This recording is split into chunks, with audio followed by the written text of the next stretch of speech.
अग्निवीर का मुद्दा लगता है प्रधानमंत्री मोदी को परेशान कर रहा है, मगर अपने ऊपर जवाबदेही लेने के बजाय अब वे सेना पर डाल रहे हैं।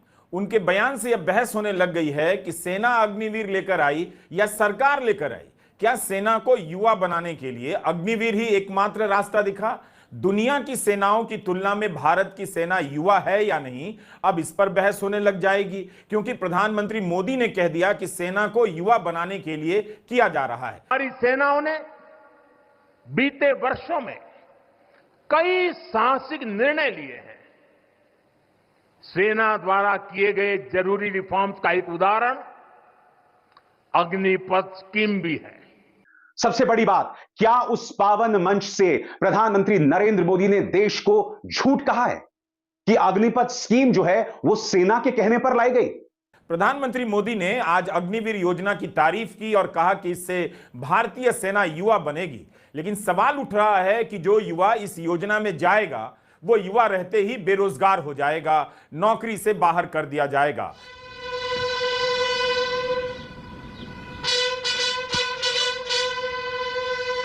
प्रधानमंत्री नरेंद्र मोदी से मैं कुछ सवाल भी पूछना चाहूंगा, कुछ सवाल जो तथ्य पर आधारित हैं, और मैं उम्मीद करता हूं कि वो इन सवालों का जवाब देंगे। कुछ लोग कौन हैं जो कहते हैं पेंशन बचाने के लिए योजना लाई गई?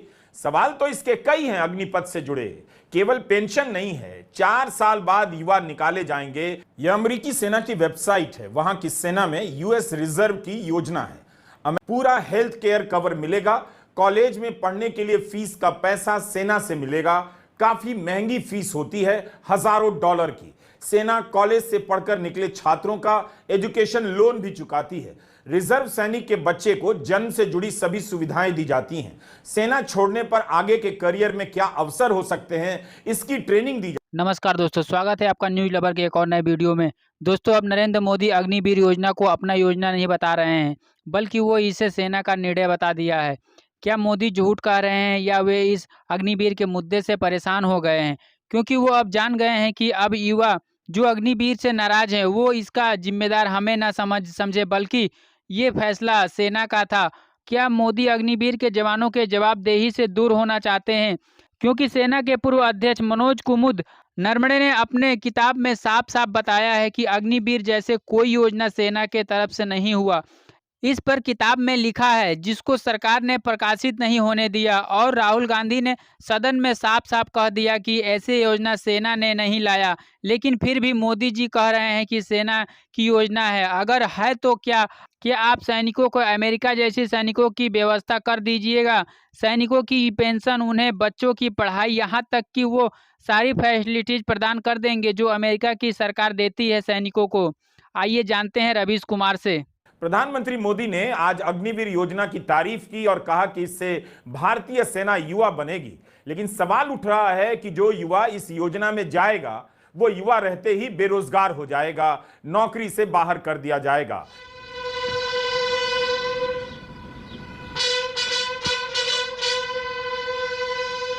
सैनिक वर्दी से मिलती जुलती वर्दी में प्रधानमंत्री मोदी लद्दाख पहुंचे। करगिल विजय की 25वीं सालगिरह के मौके पर उन्होंने खुद ही अग्निपथ योजना का राग छेड़ दिया और कहा कि सेना के कहने पर यह सुधार किया गया, हम सेना का सम्मान करते हैं। क्या प्रधानमंत्री मोदी अग्निवीर की जिम्मेदारी सेना पर थोप रहे हैं? सरकार की इसमें क्या भूमिका थी? क्या सरकार ने केवल सेना के प्रस्ताव को मंजूरी देने भर का काम किया? फिर सेना से रिटायर अफसरों और पूर्व सेनाध्यक्ष की तरफ से यह आवाज क्यों आती है कि प्रस्ताव सरकार का था? प्रधानमंत्री मोदी ने एक अजीब बात और कही कि आज से पहले कुछ लोगों की मानसिकता ही ऐसी थी कि सेना का मतलब नेताओं को सलाम करना, परेड करना। सलाम करना और परेड करना सेना का मतलब तो कभी नहीं था। प्रधानमंत्री ने कहा कि कुछ लोगों के दिमाग में ऐसी बात थी, तो यह भी साफ नहीं कि ये कुछ लोग कौन हैं। जाहिर है कुछ तो असर रखते होंगे, तभी तो उनका हवाला देकर प्रधानमंत्री ऐसी बात कह रहे हैं। वैसे क्या आपने किसी को ऐसा कहते सुना है? लोग तो सलामी और परेड को सेना की ट्रेनिंग और अनुशासन का हिस्सा समझते हैं। साथियों, डिफेंस सेक्टर में रिफॉर्म्स के लिए भी भारत की आर्म्ड फोर्सेस की सराहना करना चाहता हूं। हमारी सेनाओं ने बीते वर्षों में कई साहसिक निर्णय लिए हैं।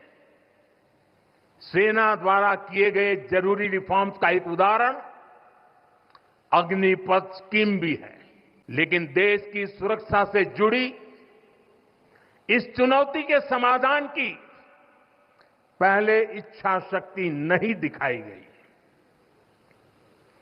शायद कुछ लोगों की मानसिकता ही ऐसी थी कि सेना मतलब नेताओं को सलाम करना, परेड करना। बेशक सेना में सुधार की चर्चा होती रही है, लेकिन किसी ने अग्निवीर का सुझाव दिया था? क्या अग्निवीर योजना इसलिए लाई गई कि भारत की सैनिकों की औसत आयु ग्लोबल औसत से ज्यादा थी?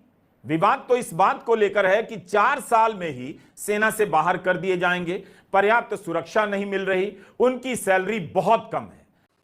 कुछ लोगों की समझ को क्या हुआ है, उनकी सोच को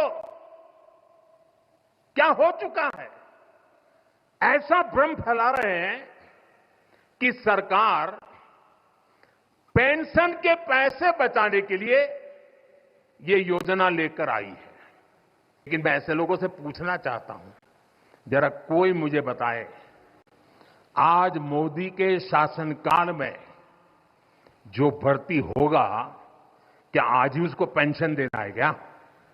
उसको पेंशन देने की नौबत 30 साल के बाद आएगी, और तब तो मोदी 105 साल का हुआ होगा, और तब न भी मोदी की सरकार होगी।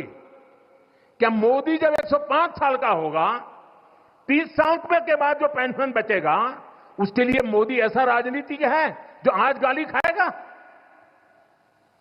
क्या तर्क दे रहे हैं? प्रधानमंत्री की यह बात मुझे समझ नहीं आई कि आज जो भर्ती होगा, आज ही पेंशन देनी है।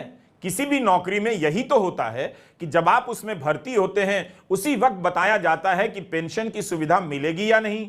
यही नहीं, उसी के हिसाब से पहली सैलरी से पेंशन का हिस्सा कटने लग जाता है। प्रधानमंत्री की डिक्शनरी में ये कुछ लोग कौन हैं जो कहते हैं सेना का मतलब परेड करना है, सलामी देना है? ये कुछ लोग कौन हैं जो कहते हैं पेंशन बचाने के लिए योजना लाई गई? सवाल तो इसके कई हैं अग्निपथ से जुड़े। केवल पेंशन नहीं है, 4 साल बाद युवा निकाले जाएंगे। यह अमेरिकी सेना की वेबसाइट है, वहां की सेना में यूएस रिजर्व की योजना है। अमेरिकन आर्मी रिजर्व की वेबसाइट पर इसे आर्मी का एक हिस्सा बताया गया है। लिखा है कि जहां एक्टिव ड्यूटी किसी फुल टाइम नौकरी की तरह है, आर्मी रिजर्व बनना आपको एक साथ सिविलियन करियर बनाने का, फुल टाइम कॉलेज की पढ़ाई करने और साथ में अपने देश और समाज की सेवा का मौका देगा।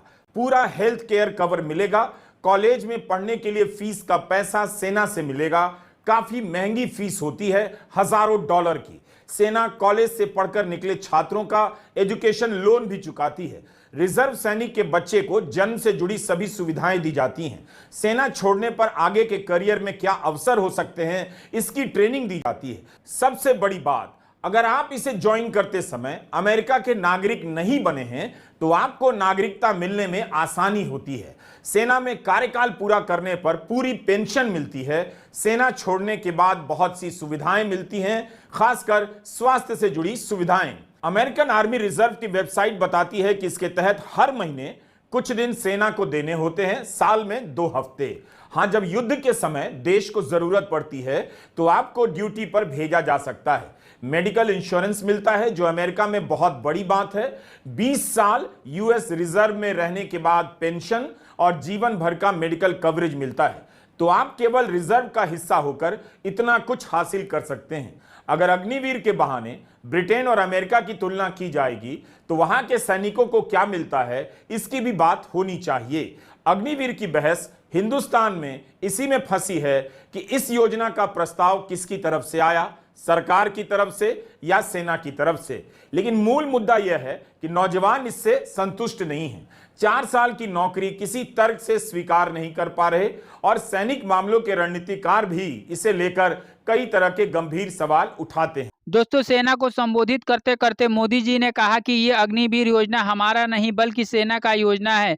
रवीश कुमार ने कहा है कि क्या अग्निवीर योजना सरकार लेकर आई है या सेना लेकर के आई है? मोदी जी अपनी जवाबदेही से भाग रहे हैं और अब सेना को योजना लाने की बात कही। सैनिकों को युवा बनाते बनाते मोदी जी युवाओं को 4 साल की नौकरी देकर के बड़ा सैनिकों के प्रिय बनना चाहते थे। लेकिन अब इस बात पर बहस होने लगी है कि क्या मोदी जी योजना लेके आए थे फिर सेना अगर ये योजना लेकर के आई होती तो सेना अध्यक्ष को इस पर बताना चाहिए था कि, लेकिन इस पर सेना अध्यक्ष भी नहीं बोले। पूर्व सेना अध्यक्ष ने तो पूरी किताब ही लिख दिया जिसमें अग्निवीर का भी जिक्र हुआ है, लेकिन इस पर पिछले साल ही रोक लगा दी गई थी। दोस्तों, आपकी क्या राय है अग्निवीर योजना को लेकर के? क्या ये फैसला किसका था? नीचे कमेंट करें। मिलते हैं अगली वीडियो में। नमस्कार, आपका दिन शुभ हो।